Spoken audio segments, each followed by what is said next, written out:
Hello everyone, onlydraven here again, and thank you so much for tuning in this week. This is my first Friday video, so if you were wondering why it's late, it's because my videos are going to come out on Friday now, at least in this series. So Fridays are my day off, and so it just gives me more time to work on these and try to get them out a bit earlier in the day instead of popping them out last minute. So this week, no idea if it's going to be a short or a long one or not. I always try to guess, and I'm always wrong. So I'm going to talk about a couple things. We're going to talk about just the week in general as normal, weekly check-in. But then we're going to kind of talk about emotional eating and, just kind of how I deal with that. Emotional eating or stress eating, things of that nature. If you are an overweight person, odds are you emotionally eat or stress eat. It's just very common. If you're someone who's had or thinking of having the surgery, that desire does not really go away. So we're going to kind of talk about it and talk about a situation that I went through this week. So other than that, we are only about a week or so away from Halloween. It's 2017 for you guys who are watching this really late. So next week's video is going to be very Halloween based. I've got my Halloween costume. May introduce that a little bit on the video. Also, I'm going to I'm going to try to see if I can find some Halloween themed snacks or treats or things you can enjoy in Halloween to kind of maybe bite into that sweet tooth without really destroying your bariatric diet situation. So I've got a few different things I'm going to go over there. So I've already got some stuff planned for next week, so definitely tune in for that one. It'll be my first official real holiday special, if you will. It's going to have, I think, some handy stuff for those of you who are, like me, struggle with the holidays, especially those holidays that involve eating, which is, pretty much all of them at this point. Next Friday, before I make the video that morning, I actually have a 3-month checkup with my nutritionist and my exercise coach through my surgeon's office. So I'll definitely talk about what I learned there. I've got some questions that I want to ask them that'll be pertinent to next week's video. So definitely next week's video will be a big one. Be sure to check out that. So other than that, thank you again for tuning in. We're going to go ahead and jump into our first segment, which is our weekly check-in.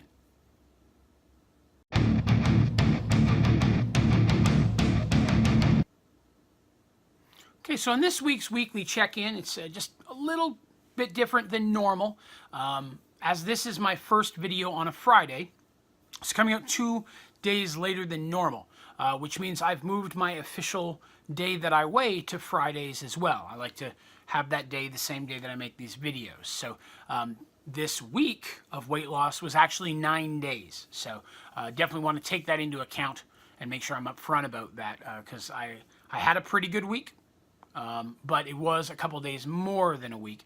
So I definitely want to make sure that I include that in there, the disclaimer, if you will. So jumping right into the week overall, I lost 5 pounds this week, 9 days. 5 pounds, which is one of the higher ones I've had in a while. Last couple were a bit low. It really kind of dipped down and went to like 3, then 2, then 1, then back up to 3, and now I'm up to 5. So I'm kind of a little bit of a valley there. 5 pounds is awesome. That puts me down 185 total, which means I'm 15 pounds away from losing 200 pounds. And today is the 20th of October, 2017. The 2-year mark for me from the beginning of this entire process was December 19th. So I'm 1 day shy of 2 months left. So 15 pounds in 2 months, if I can continue maintaining, is definitely doable. So I'm very excited about that prospect. Love to hit it early, let me kick ass. But with losing that weight, that puts me down, I'm weigh currently 246 pounds, which is fucking crazy. It's crazy because I was 431 pounds less than a year ago. I am getting dangerously close to being able to say I'm half the size I was when this all started. I'm only 46 pounds away from my original goal, which was to weigh 200 pounds. At the rate I'm going, I think I'm going to surpass that. I may even get a bit smaller. So how's that affecting me? Meal-wise, I'm at the point now where I'm steadily eating about the same amount of food. I'm averaging around 6 ounces, sometimes a little more, per my nutritionist, when I met with her last, she advised me that, while they say 6 pounds for a meal, they really mean primarily 6 pounds of the protein. That's how much you need to get in your meals. And I'm struggling with that a little bit. Getting in my protein has been hard lately. It's hard. Breakfast is probably my hard one. Breakfast, I don't have a lot of time in the mornings. I'm a very schedule-oriented person. So I know exactly how much time I got to get going so I can have a good night's sleep, how much time it takes me to get ready and get out the door. So I don't have a lot of flexibility in my schedule during the week. So breakfast is a quick meal for me. I don't have a lot of time to prepare. So that's probably the meal I'm struggling to get my proteins in the most. Lunch and dinner, pretty easy because I can pack my lunch for work and make sure I have it in there. And dinner, again, I come home, I have all the time in the world at that point. But breakfast is a bit of a struggle, so I'm looking to incorporate some higher protein into my breakfast. Right now I primarily do like cottage cheese and fruit. Cottage cheese doesn't have a lot of protein, but it has some. I usually have a piece of toast of the high protein bread that I eat, protein low carb bread. So altogether, I'm averaging about 15 to 20 grams of protein in my breakfast. But at the same time, getting tired of eating the same thing. That's probably the biggest struggle I've had in this whole situation when it comes to the food. It's just that in order to maintain what I eat and hit my goals, I have eating the same thing a lot. So I'm definitely looking to kind of mix that up a little bit. So if you're out there and you have some examples of great high protein breakfasts that aren't protein shakes, okay, I drink enough protein shakes during the day. I want something solid for breakfast, not into liquids. Not looking for a soup or, even anything like, cream of wheat or pork, which I don't like anyways, but I want something solid for breakfast. Cottage cheese is about the least solid that I can get. So if you've got anything, feel free to throw them out at me. I'm going to be looking for some new things as well. Breakfast is going to be my focus over the next few weeks. So I'll be looking for, finding, and then sharing with you some very cool high-protein, bariatric-friendly breakfast recipes. It'd be nice if I could find something I could pre-cook ahead of time. I mean, let's be honest. I mean, breakfast is just breakfast. I mean, I could sit and eat a steak for breakfast and get my protein goals, but I still want to have that kind of breakfast feel, There's really not a cereal that I've found. There are some of the Barrel brand foods that they have a cereal which is pretty good, but again, that anything you add cereal-wise is going to jump into your carbs, and I'm trying not to jump that up any higher than I am. So stay watching for that. Maybe look for some breakfast ham options. Bacon's freaking delicious, but it is also greasy and high in fat, so I got to limit that. But that's the thing. So I'm down 5 pounds total. I'm having to either later today or tomorrow drill another hole in the belt because I am needing it to be tighter. Still in the same size pants, still wearing 42s, but a couple weeks ago, probably about a month ago at this point, if you remember, I talked about I dug my size 42 pants out, which is I could not wear before, and I could wear about half of the ones I have. I actually have a lot of 42s for some reason. I probably got 6 to 8 pairs of 42s. And half of them I could wear comfortably, the other half were a little too snug. And I think that's just really just the different cuts between, like a baggier fit versus a standard fit. I now can fit in all of them. So I have no problem getting into any of the 42 pants. And the ones that I was wearing first are a little bit loose on me. 40s, still not jumping into that yet. I have some 40s. 40s is the smallest pair of pants that I own. So once I jump past that hurdle, I'll actually be back to buying clothes at that point. But by that point, my 40 and 42s where I'm at now, I can buy those at Walmart relatively cheap. And I'll buy cheap jeans until I really reach the size I'm going to stay at. I'm not going to invest a lot of money into clothes that are only going to last a month or two. Shirts, this is a 2X, but it's starting to get a little loose on me now. I'm not quite into a 1X. I find they're a little tight in the shoulders under my arm. I don't like that. So maybe a bit before I jump into 1Xs. Probably not till after the first of the year. But they're in range. I can see them ahead of me. So it's been overall, like I said, a good week when it comes to the weight loss and the meals. It was a challenging week for meals because it was customer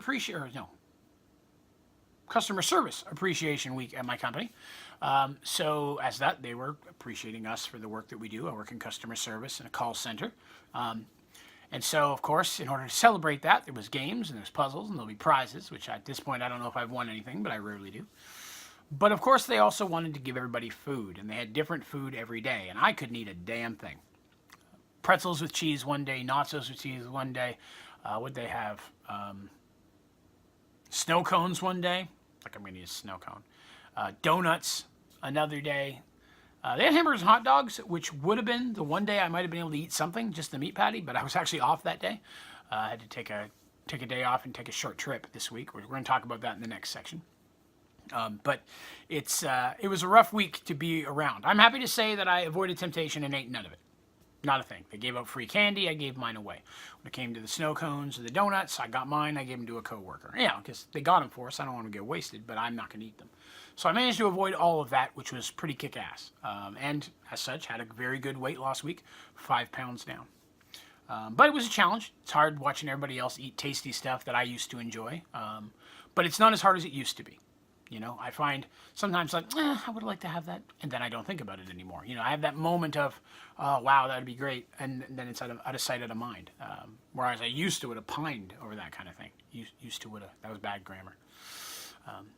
But that was a bit of a challenge this week, but not the biggest challenge. The biggest challenge we're going to talk about here in the next section, which we're about to jump into, and that's going to be, we could talk about emotional eating and stress eating, which I've touched on before, but we're going to go a little bit more in depth and talk about that and how I personally have had to deal with that, especially over the past week. So without that, let's go ahead and step into that then.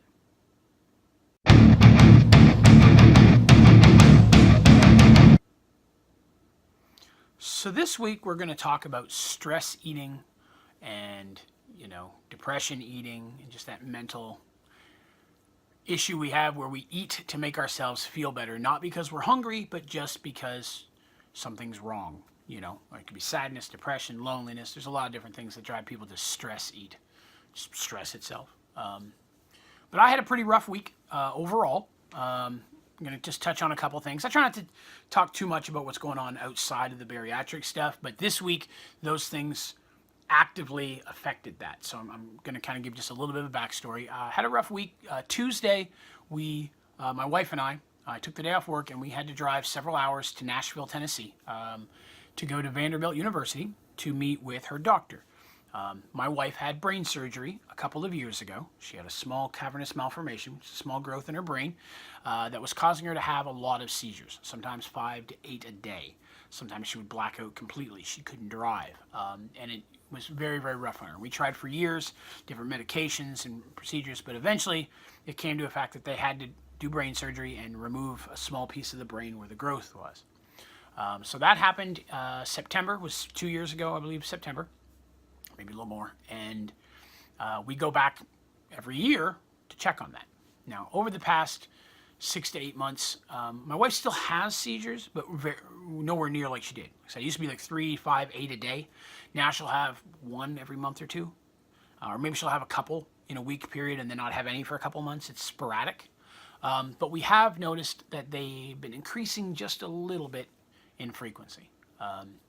And so talking with her doctor, he definitely wants to try to get a situation where we can get rid of them completely, because when she has a seizure, it's not the typical epileptic, you know, foaming, shaking kind of thing, which we've seen. It's more of a, she's just for a few minutes, she basically just can't focus on anything, and then when it's over, she's exhausted for 24 to 48 hours, has a very hard time speaking, sometimes can't speak at all for a short period of time. Fortunately, she suffered no real major side effects from the surgery. Memory loss is pretty fine. Mobility is fine. Ability to see, speak, all that. She struggles a little, but not much. But he wanted to try some new medications. In 6 months, he wants to put her in the hospital for a week to just kind of take her off all of her meds, measure the brain, basically make her have seizures so they can measure what's going on and see if they can figure out another way to try to stop them completely or make them almost completely gone. But he did say, worst case scenario, we may have to look at another brain surgery, which is definitely not what any of us wanted to hear. It's a worst case scenario and a small chance, but just having it on the table definitely bothered and stressed out my wife and myself as well. Her surgery is probably the worst day of my life. Just 12 to 14 hours of sitting there waiting. Every hour I get a phone call, let me know how it's going, hoping that this one wasn't going to be a bad one, that there was a problem. But she went through it well, she healed well, but it was a very stressful time in our lives. So we definitely hope that does not happen again. But that was stressful, just having that, plus the drive, 3 hours there, 3 hours back, all in one day. It was a very stressful day for the both of us. We did stop and get something to eat on the way home. We went to a Ruby Tuesdays, because we're a fan of Ruby Tuesdays, for those of you who judge. I like a Ruby Tuesdays. I like them because they were the only one that actually had a salad bar. So we stopped at a Ruby Tuesdays that we usually stop at on the way home, and I had myself a cheeseburger. I didn't eat the bun. I just had the cheese and the patty, and then for a side I got the salad bar and tried to get just a small salad to eat with it. It was very tasty. I enjoyed it, but because it wasn't a low-fat meat, I found it greasy, or greasier than normal that I eat, and so after I ate it, my stomach was a little bit upset. So that is something that affected me bariatric-wise. We did that, but it was stressful, and I was tempted to eat everything under the frickin' sun, you know, just the day in general. But that was the small thing. I mean, it's not a small thing, it's a big thing, but it wasn't the most stressful thing that we had. The most stressful thing we had happened Wednesday night. We had a guinea pig named Dopey. Cute little guy. One of my bestest little friends, little guy. And my wife got him and his brother probably 5 or 6 years ago, and his brother named Ash passed away earlier this year. And Dopey's had some medical conditions, and every night we have to give him some medication, you know, just a little like a painkiller because his teeth are growing crooked. So every month or two they have to actually trim them to try to get them to grow back straight. Unfortunately, Wednesday night, Dopey passed away. My wife found him right before we were about to go to bed. We'd been playing some video games, and she went upstairs to get him for his medicine, and unfortunately he had passed away. Which, of course, she was just completely devastated, and as was I. We scooped him up, put him in a carrier, and I rushed him into the pet emergency, but it's 20 minutes away, that specialize in little exotic critters. But unfortunately, by that point, there was really nothing we could do. He'd passed sometime, a good hour at least, before we found him. So that sucked a lot. You know, I really, really liked the little guy. He was like, there's a picture of him, you know, picture of videos of him. His name's Dopey, but I call him the Stinky Piggy because he's a stinky little guy. But he's cute and he's playful and cuddly, and I've never bit me once. He bit Heather, but she probably deserved it. That's my wife. But I've never been bit. But I love playing with the little guy. And I liked every night we spent a good 20, 30 minutes giving his medicine, giving him some carrots and stuff. And usually we'd hang out on my bed and run around and such. And it was just a little fun thing we did every night for months now. So it sucked that he was gone. And I bring that up because that was a hard day. Coming home from that, I mean, it was like 10 and 11 o'clock at night. My wife, at that point, just completely devastated. And I'm on the way home driving through Knoxville, which is a major city, and I'm passing by every fucking fast food restaurant in the world. And in that moment, all I wanted to do was eat. Eat and drink. And that was the first time since the surgery that I really missed alcohol. Which is definitely, in any situation, the way to deal with something. But it was definitely something I wish I could have had then, was access to alcohol. But all I wanted to do was eat. I'm passing by fast food restaurants, and the temptation was hard. That was probably the most, just kind of like an end to a bad week. Worst case scenario, and all I wanted to do was just eat. And every drive-through was a decision, you know, every one that I went by. And now that it's over, I'm happy to say that I didn't stop anywhere. I did not get anything to eat, but I came close several times. You know, it's a 20, 25-minute drive home. And it was just a hard time with dealing with my little pet passing, and then dealing with those temptations as a way to deal with that issue. Because historically, I wouldn't have thought twice. Hell, I'd have stopped at every single place and eaten something on the way home pre-surgery. But now, you know, not only do I not really have that option, I do. I probably could have stopped and got something somewhere. Hell, I could have eaten something I wasn't supposed to. It might have made me sick, but I could have. But I had to make a conscious decision to not do that. And that is not an easy decision to make. It's not an easy decision for us ever. And most of the time, we don't make the right decision. We give into that stress. When something is bad, you want to be comforted. You know, when you're sad or you're depressed. And finding comfort is different for some people. You find comfort in your friends, your family, your loved ones. You may find it in video games. You may find it in alcohol, drugs, food.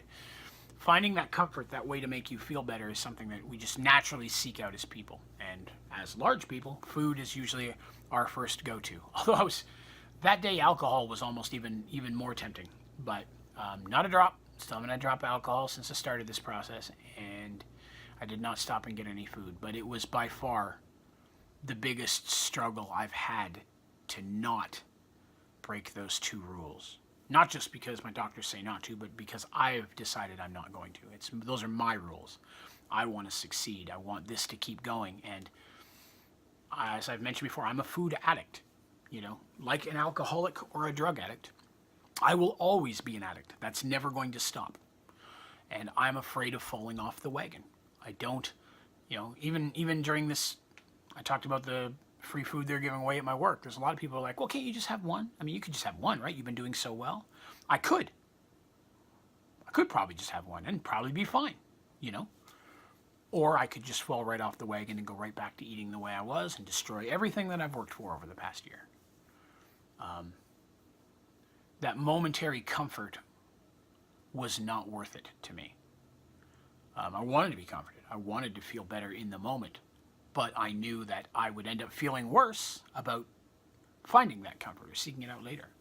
I would feel regret, depression, and sadness because I'd let myself down, because I'd let you guys down by not following the rules, not doing the things that I preach to everybody. Which, of course, just makes you depressed and sad that you did that, which just leads you right back into eating, and it's a vicious circle that you get stuck in.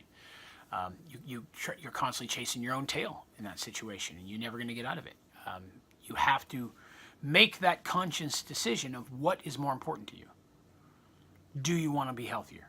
Do you want to be thinner? Do you want to lose weight? Do you want to be smaller? Do you want to feel better? If I want to eat a burrito, or I really want this steak, well, steak's not bad, let's just say pizza. I really want this pizza or this cheeseburger. If the answer is yes to that more than it is the first questions I asked, then this surgery may not work for you. Because you have to decide that that's the most important. You got to reach your fat moment. And that's what I call it, hitting that fat moment. That moment where you realize, I can't do this anymore. I have to make a change. And if you're not willing to sacrifice anything to be able to do that, then you're not ready yet. I see people talk about like, oh, I'm going to have this surgery, but I'm not going to stop drinking coffee. Or I can't give up my tea. Or I can't give up my this. If you can't give up something, then you're not ready yet. You're not truly ready to lose weight. Fuck the surgery. Surgery is a tool to help you lose weight, but you're not ready to lose weight. You're not willing to do that.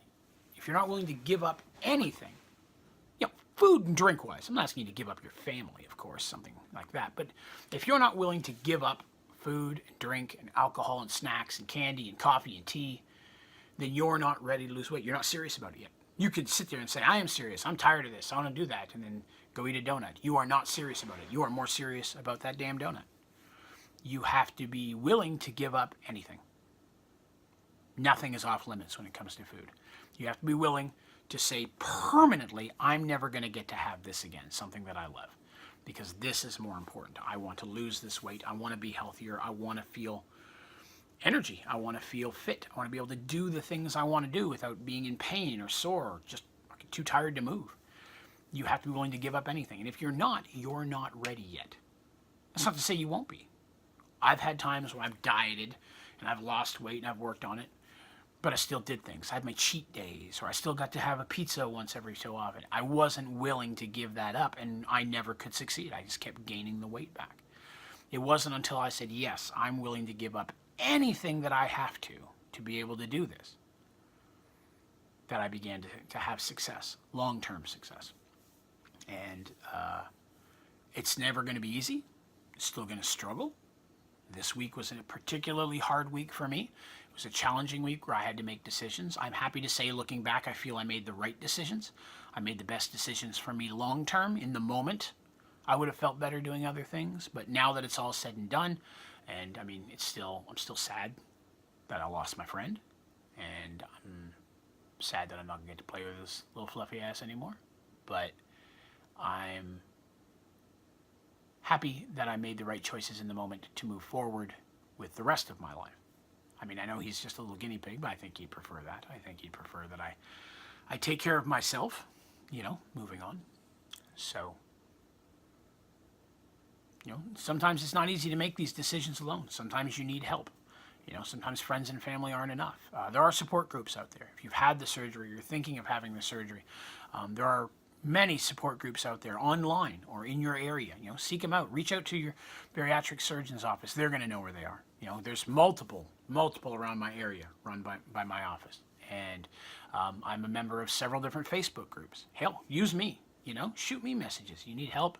You need talking up. You know, you just kind of want to vent. Shoot me a message on Twitter or shoot me a message on Facebook. You know, I'm always there on the website, any of that. You know, you feel like rapping, you feel like chatting, post it on my Facebook. You know, there are other people that are going through this too. You know, if you're looking for some of those support groups, let me know. I can send you some links to some really good online ones. I'm a member of 3 myself. Some are better than others. Not that people are better, it's just that I find that they're not as busy. There's some that are like 20, 30,000 people, so the feed goes by real quick. It's hard to get a conversation going, but it's still real great to get motivation. There's a lot of people, success stories, before and after photos, recipes, people sharing a lot of great stuff on those. So hit me up. I'd be happy to share those with you if it's something you're looking for. But reach out to someone, me, a friend, a family member. Reach out to somebody. If you're struggling, you don't have to go through it by yourself. You know, there's people to help you. I'm happy to help you. You know, I'm sure your family is willing to help you if they're able to give you the type of thing you need. But don't give in. Don't give in to the donut. Say no to donuts. Donuts are delicious, but say no to the donuts because they'll kill you. Well, with that said, I'm going to go ahead and end this for the week then. It's a bit of a run-on. Next week, again, Halloween special. I'm going to be talking about Halloween costumes for Fatty McFatties like myself, as well as maybe Halloween treats, candies, things you can have, some things that are better than others, maybe find some Halloween recipes. I'm excited about it, so definitely tune in for that. If you enjoyed the video, please click like. Let me know you enjoyed this one so I can get a feel for what people are looking for. And be sure to subscribe so you can continue to see the rest of my videos. Check out my website, check out my social media. Links to all those are down in the description of this video. And thank you so much for tuning in. I appreciate you all watching every week. You have a great week.